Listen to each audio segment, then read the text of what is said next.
Portal Luz Espírita apresenta Programa Evangelho no Lar Online. Nosso encontro familiar com Jesus. Uma produção Equipe Luz Espírita.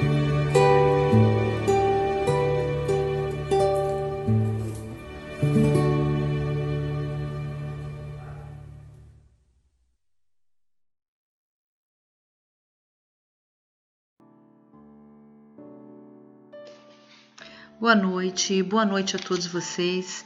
É com muito amor que damos início a mais um Evangelho no Lar. Como vocês já sabem, né? Eu sou a Janete, eu estou aqui com o Júnior, meu marido, e junto então nós faremos o Evangelho no Lar. Gostaríamos muito de agradecer de coração a todos vocês que com tanto carinho nos deixam mensagens no YouTube.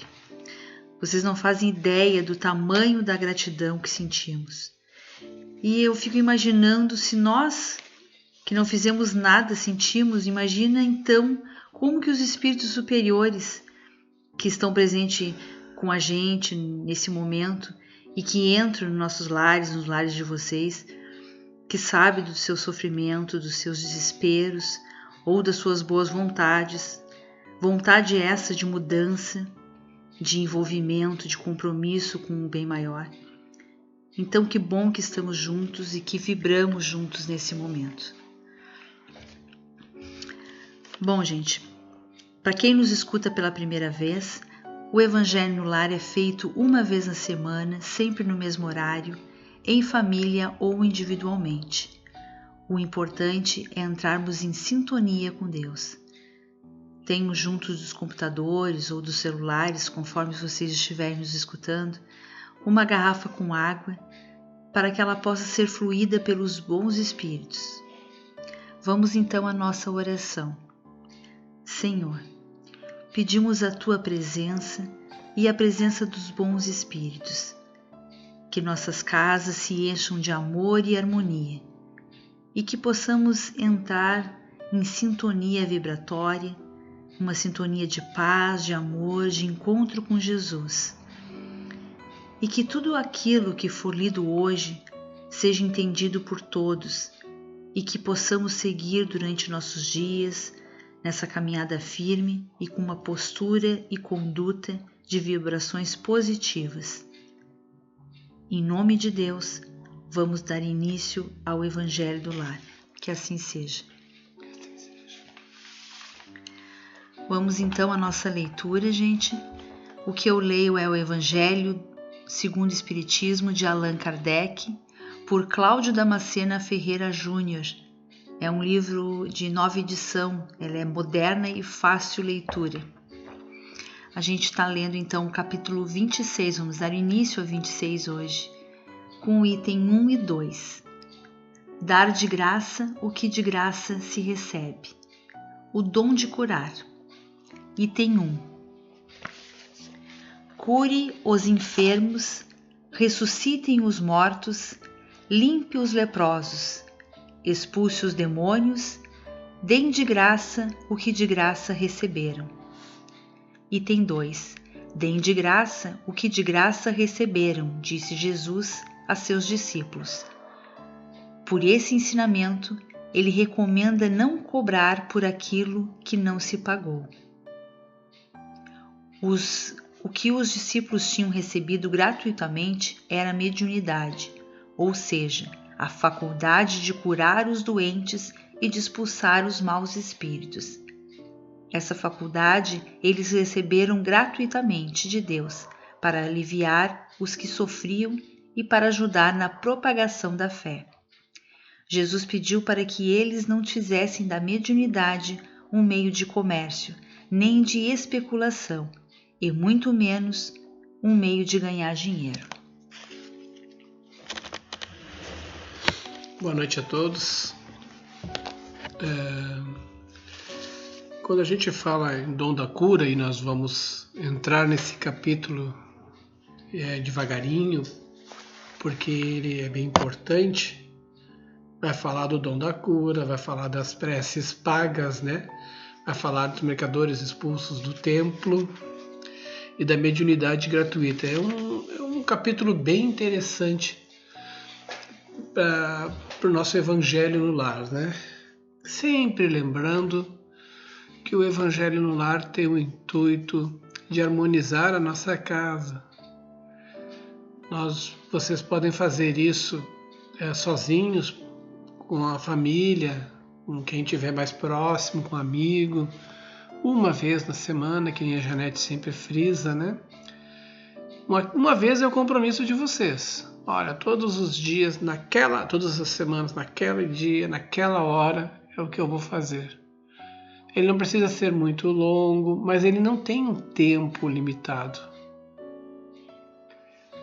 Tá? Ele não é nem pouco, nem muito. Isso vai variar muito conforme vocês estiverem ali fazendo o evangelho de vocês. É bom não se alongar muito, é bom ficar só num período. A média de tempo é uns 20 a 30 minutos. Esse é o tempo, mais ou menos, que as pessoas demoram para fazer o evangelho. E a ideia dele é trocar ideias com quem está na mesa. No nosso caso, eu vou ficar falando aqui, né? Às vezes a Janete fala, mas eu fico falando para vocês vão fazer essa reflexão com vocês. Fora desse nosso horário, alguns perguntam se pode escutar o Evangelho. Claro que pode. Eu sempre digo, escutem. Eu estou triste hoje, eu vou lá, boto um Evangelho para escutar. Não tem só o nosso, tem vários Evangelhos no YouTube.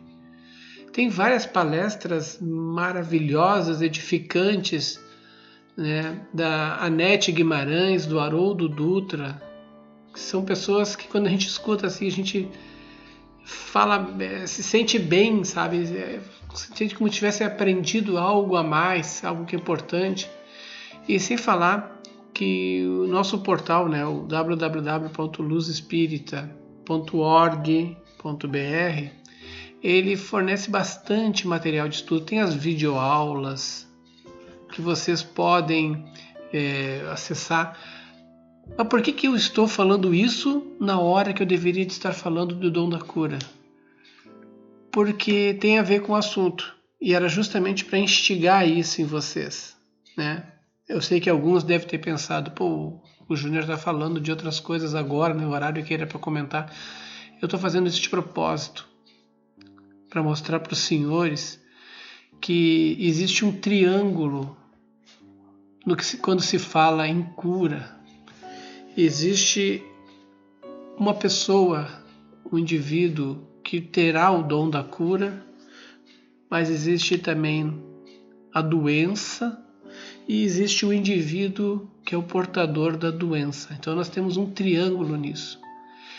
E eu comecei falando da informação do Evangelho, indicando os senhores dizendo que podem escutar o Evangelho várias vezes, tem uma data fixa, e dizendo também aos senhores que podem também ouvir palestras, porque eu estou me referindo a um ponto-chave chamado conhecimento. Conhecimento, ele é um divisor de águas. Quando nós falamos sobre espiritualidade, sobre espiritismo, porque o dom da cura, né?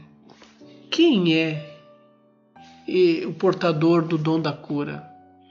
Gente, ser portador do dom da cura não é algo religioso. Não pertence ao espiritismo os portadores do dom da cura. Não pertence a uma categoria. Nós vamos encontrar curadores no meio católico, no meio evangélico. Nós vamos encontrar histórias de curadores lá em qualquer parte da Bíblia, na nossa história mesmo, né? Em qualquer grupo.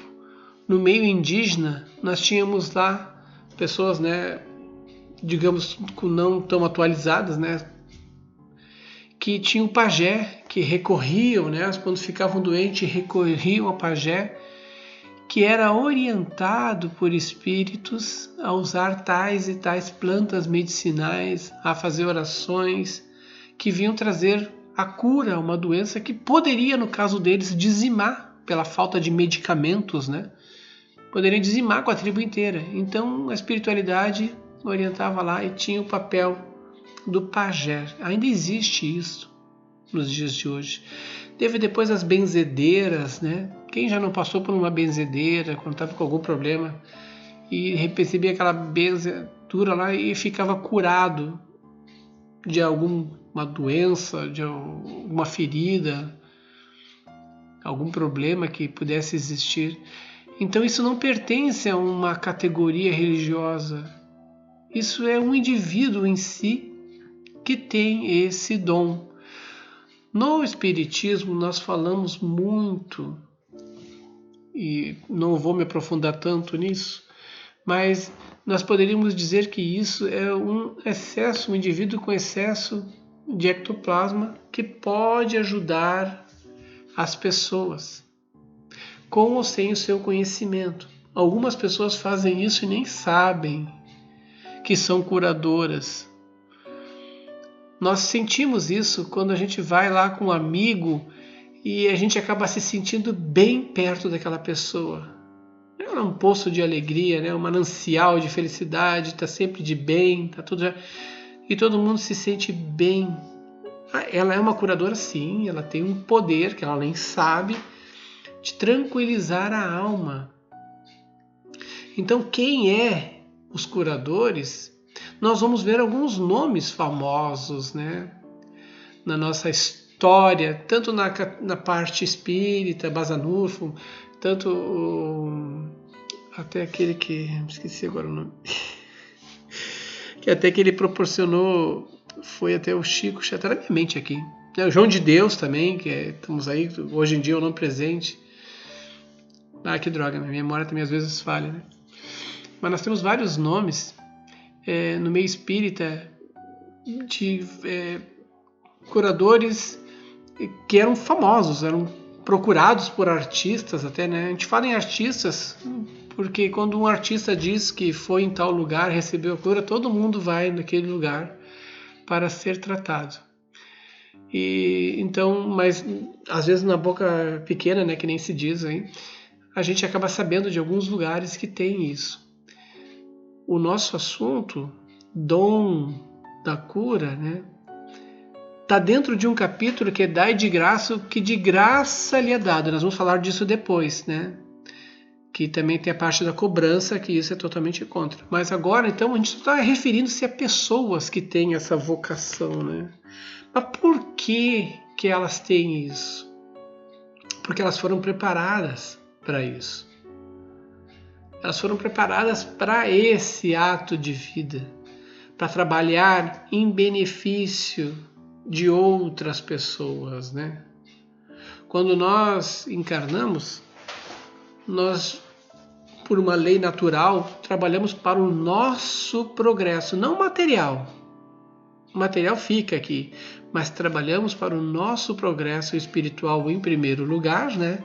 E em segundo lugar, automaticamente, para auxílio dos que participam da nossa vida, né? Familiares, e assim vai se estendendo a outras pessoas, conforme o nosso estágio de evolução. Mas, a princípio, a nossa encarnação tem como fator primordial a nossa própria evolução. E isso não significa egoisticamente vivendo uma vida para si, não. Significa trabalhando essa evolução passo a passo, aprendendo, buscando mais, buscando conhecimentos. Nós já estamos numa era bem avançada em tecnologia.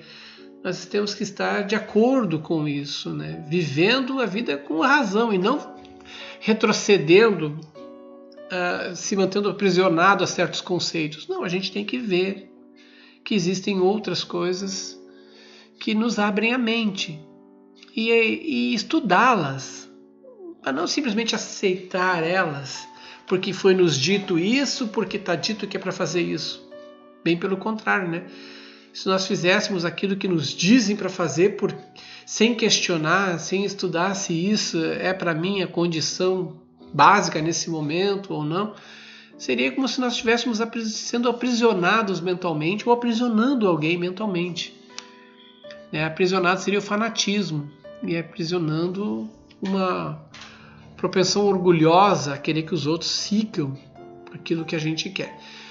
Por isso que o conhecimento, ele é um divisor de águas, para que a gente não destrua ninguém e nem se autodestrua.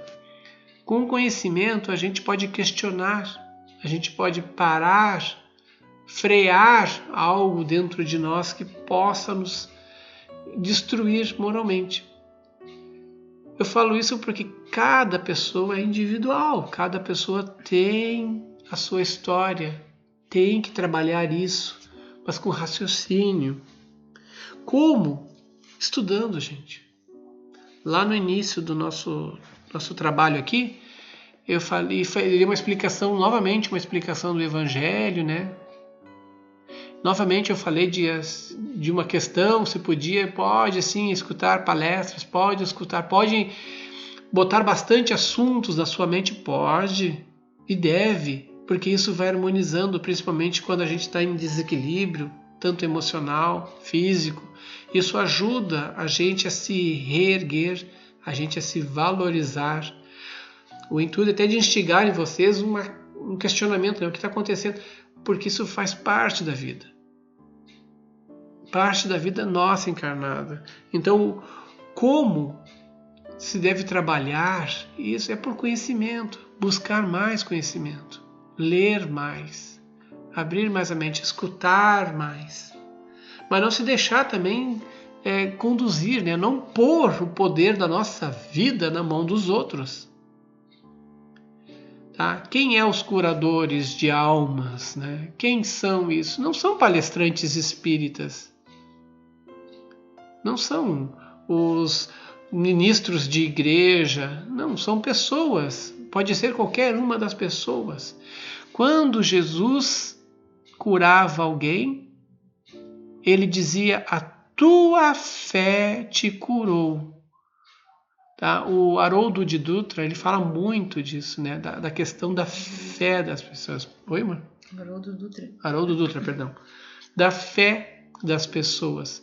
Jesus não estava dizendo: confie em mim que eu vou te salvar. Ele dizia: a tua fé te salvou. Quando ele dizia para os discípulos deles que eles podiam fazer, como é a questão, item 1 e 2, que podiam fazer os milagres ali, entre aspas, milagres, né? Porque os milagres é uma questão que a gente vai discutir daqui a pouco. Ele não estava dizendo, somente vocês. Não. Qualquer um que tiver fé. Qualquer um que tiver fé. Então, quem, por quê, como, está tudo interligado, né, no poder de quem pode curar, quem tiver fé. Porque Jesus pegou um doente e disse: a tua fé te curou. Gente, ele era o doente. A tua fé. Então ele executou, a própria pessoa que foi curada executou a cura dela. Porque acreditava. A fé, gente, muito mal interpretada, né? Hoje em dia, as pessoas colocam a sua fé em religião. A fé é algo muito além. É muito mais complexo, é uma força muito grande que está dentro de cada um em estado latente. Nós temos que cavocar isso dentro de nós. Como? Através do conhecimento. Cada vez que a gente aprende um pouco mais, sem se entregar, né? Vamos indo, vamos aprendendo, vamos ouvir uma outra opinião, vamos ver uma outra área desse assunto, a gente vai liberando a fé dessa latência, liberando conhecimentos passados que vão nos auxiliar na nossa evolução espiritual. Então, o dom da cura está nas pessoas. Nós temos alguns nomes que são evidentes, são evidências, são notórios. Irmã Dulce, Madre Teresa de Calcutá, são pessoas que vocês podem usar como referência, dignas, né? Não cobravam nada, faziam as coisas por puramente amor, caridade, fé. Então, pensem, né, no conhecimento como sendo uma chave para abrir dentro de cada um esse poder de fé. Muitas pessoas pedem orações, mas elas podem fazer a paz na casa delas. Tem que ter fé. Só que não é essa fezinha que a gente costuma ouvir falar por aí, pré-definida. Tem que achar a chave dentro do seu interior. Tem que descobrir o que é fé. Que essa fé, voltem lá para o livro dos Espiritismos, lá na Fé Remove Montanhas, tem uma livro do Espiritismo, nosso Evangelho aqui, segundo o Espiritismo, e vejam, leiam a Fé Remove Montanhas, para vocês entenderem bem o que é a fé. Leiam várias vezes, pesquisem, para vocês verem que é uma força muito grande, e não está ligada à religiosidade. O próprio Espiritismo fala da fé, trabalhando, o tratamento da doença com magnetismo, que nem o Mesmer veio criado, projetado para trabalhar isso aqui na Terra, que ensinou as pessoas a trabalharem com magnetismo na cura de outras pessoas. Então existem muitas histórias, muitas coisas que podem nos fortalecer, podem nos instruir. Mas agora vamos lá, Quem cura vai curar o quê? Uma doença, Então vamos ficar agora uma outra ponta do triângulo lá, doença. O que é uma doença? Nós temos os nossos conceitos de doença aqui. Temos um livrinho, CID, que cataloga as doenças que tem, no nosso meio. Nós temos que levar, sim, dar todo o crédito para a medicina, que o Espiritismo, a base dele é a ciência. Tá? Não adianta achar assim, eu não vou fazer tratamento médico, não vou procurar médico, eu vou procurar um centro espírita. Você vai procurar médico, sim, vai tratar com médico, sim. São pessoas preparadas de todas as formas para poder lhe atender com medicamentos. Eles não estão à parte no mundo, não, eles são fundamentais. Todo médico, toda medicina é importante e o Espiritismo estuda e trabalha em cima da ciência. Então, quando a gente fala de doença, com essas doenças catalogadas, nós temos que parar, agora falando na parte espírita, para pensar o que gerou essa doença. No Espiritismo, nós trabalhamos da seguinte forma: o teu espírito, ele vem para uma encarnação, mas ele já vem com uma história pregressa, ele teve outras encarnações. E às vezes ele traz doenças e marcas que nós chamamos de karmas, que afetam e prejudicam o corpo físico dele. Então existem algumas doenças que já vêm de outras vidas e que têm que ser trabalhadas. Mas por que elas foram geradas? Foram geradas por aquilo que nós toda hora estamos batendo no martelo aqui, batendo o martelo em cima, que é o orgulho, o egoísmo, a vaidade, a injúria. Essas coisas adoecem o nosso espírito e aí vai automaticamente contaminando o nosso corpo físico. Primeiro vai contaminar o perispírito. O perispírito depois vai plasmar o corpo físico, numa outra encarnação. Então, quando a gente trabalha esses fatores geradores de doenças, e não é da noite para o dia, e não é através de milagres, quando a gente trabalha a nossa parte espiritual, quando a gente trata o nosso orgulho, quando a gente combate o egoísmo, combate essas coisas que nos adoecem, a raiva, o ódio, a vingança, tudo isso adoece o nosso espírito e deixa marcas no nosso perispírito que vão machucar o nosso corpo físico numa outra encarnação. Então a gente tem que trabalhar isso com conhecimento, combater essas coisas que vão gerar doença em nós. Então tem muita aceitação. Me lembrei agora. José Arigó, eu não me lembrava o nome daquele médium que foi procurar o Chico Xavier e disse: olha, posso te curar desse negócio do olho. E o Chico disse: não, eu já sei que isso vai me curar, já é uma doença de karma, eu vou resolver isso, deixa assim, eu vou aceitar ela e vou levando ela. Vocês estão entendendo? Voltando agora ao nosso assunto de novo. Então, tem muita coisa que nós temos que combater nas doenças através da origem delas, que são os males da nossa vida. Orgulho, vaidade, egoísmo, raiva, ódio. Isso tudo a gente só combate com conhecimento. Quando a gente tem humildade de se reconhecer, não, eu sou o causador das minhas doenças. O karma, né, que eu acabei de citar aqui, essa historinha do Chico, que eu estava tentando me lembrei agora. Esse karma, assim, ele já é, pelo perdão divino, né, a possibilidade da gente deixar no corpo físico alguma doença que vinha marcando no perispírito. É o caso de alguns cânceres que nos levam à falência, né? Os cânceres têm cura, nem todos, né? Mas tem cura, tem tratamento e não significa o fim do corpo. Não, você vai tratar o câncer, tem quimioterapia, radioterapia e pode seguir tua vida depois normal. Mas está ali algo que pode ter implicações passadas, né? Então, tudo isso é uma questão de a gente entender a doença. Tudo isso a gente tem que procurar tratamento médico, sim, né?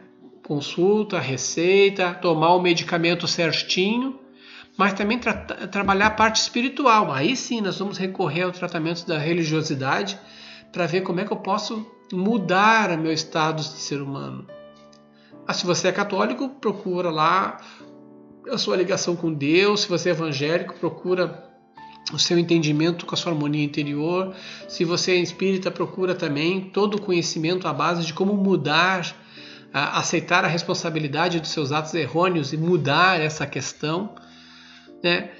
Isso tudo é uma aceitação de que nem sempre você vai no médico curador e ele vai te curar. E também não é da noite para o dia. Não, fui lá e o fulano me deu um tratamento espiritual, estou curado. Não, isso vai agora acontecendo, essa cura através de meios magnéticos, vai acontecendo, demora um tempinho. Aí, de repente, você, por merecimento, por alguma coisa boa que você fez, recebeu o merecimento de ser curado. Mas se você não mudar o egoísmo, o orgulho, a vaidade, você vai cair em outra doença. Vai trazer outra doença para você. Então você tem que curar o seu espírito, né? Mas tem que mudar o seu comportamento. É o que nos leva a outra ponta do triângulo, que é o indivíduo. Tá? O indivíduo tem um campo magnético no seu corpo, recebe fluidos da atmosfera. Basicamente, se ele mudasse a sua postura, ele já se curaria. Já nem teria certas doenças, né? Se não fossem kármicas. Mas ele precisa ter uma conscientização. E para ter essa conscientização, ele tem que ter conhecimento. E para ter o conhecimento, ele vai ter que lapidar a sua fé, quer dizer, entender o que é fé. Que daí ele muda o seu comportamento e entende que ele mesmo pode se curar. Ele entende que pode procurar alguém que vai lhe dar um tratamento de cura e sabe que pode receber ou não o merecimento da cura. Tem todos esses fatores, mas só com conscientização. Eu preciso mudar o meu jeito de ser, eu preciso mudar os meus hábitos, os meus pensamentos, as minhas atitudes, para que eu possa fechar esse triângulo e aí sim eu falar do dom da cura e entender, né, que os milagres que Jesus realizou são milagres que as próprias 26, de acordo com Haroldo Dutra, registrados na Bíblia, é nós que ocasionamos, como Jesus mesmo disse, a tua fé te curou. Que assim eu encerro então o nosso comentário. Vamos preparar então para fazer a fluidificação das águas, que os bons espíritos coloquem lá os remedinhos que nós necessitamos, ou para a parte física ou para a parte espiritual. Eles sabem aonde nós precisamos. Nós fizemos ideias e nós, por sermos materialistas ainda, mais preponderantes, a gente acaba pedindo errado, né? Então deixa que eles coloquem os remedinhos e aquilo vai fazendo efeito de acordo com a nossa necessidade verdadeira. Vamos então antes fazer aqui uma prece, né? A prece do Chico Xavier.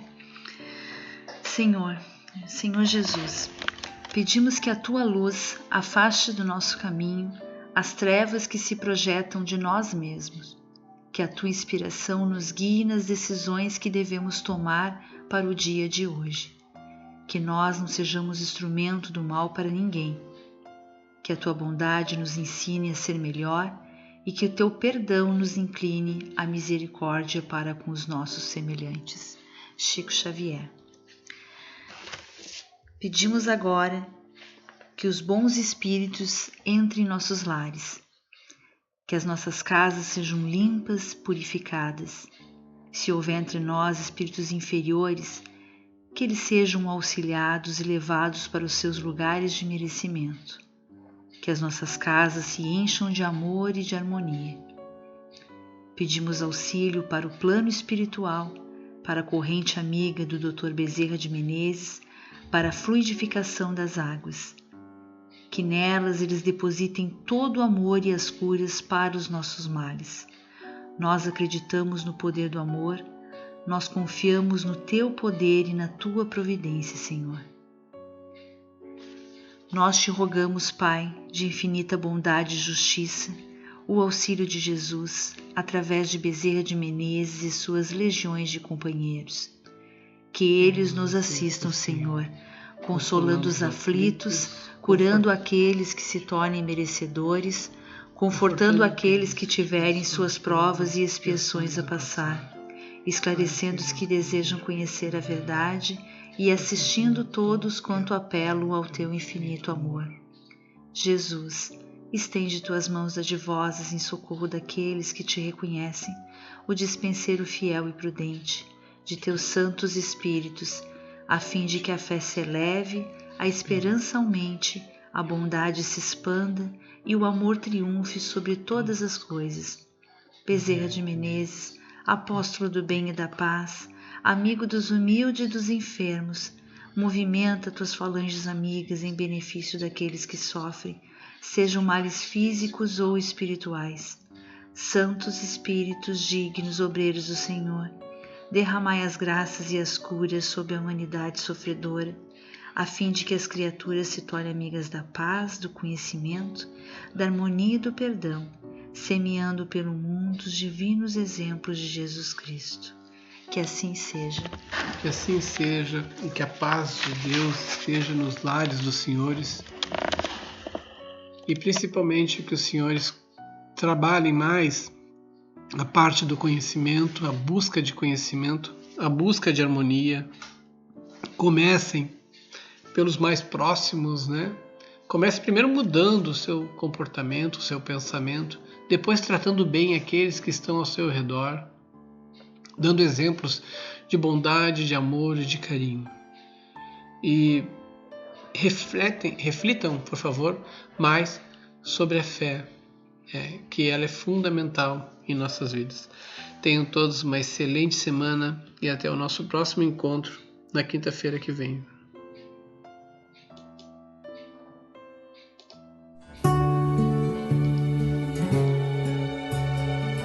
Luz Espírita apresentou Programa Evangelho no Lar Online. Nosso encontro familiar com Jesus.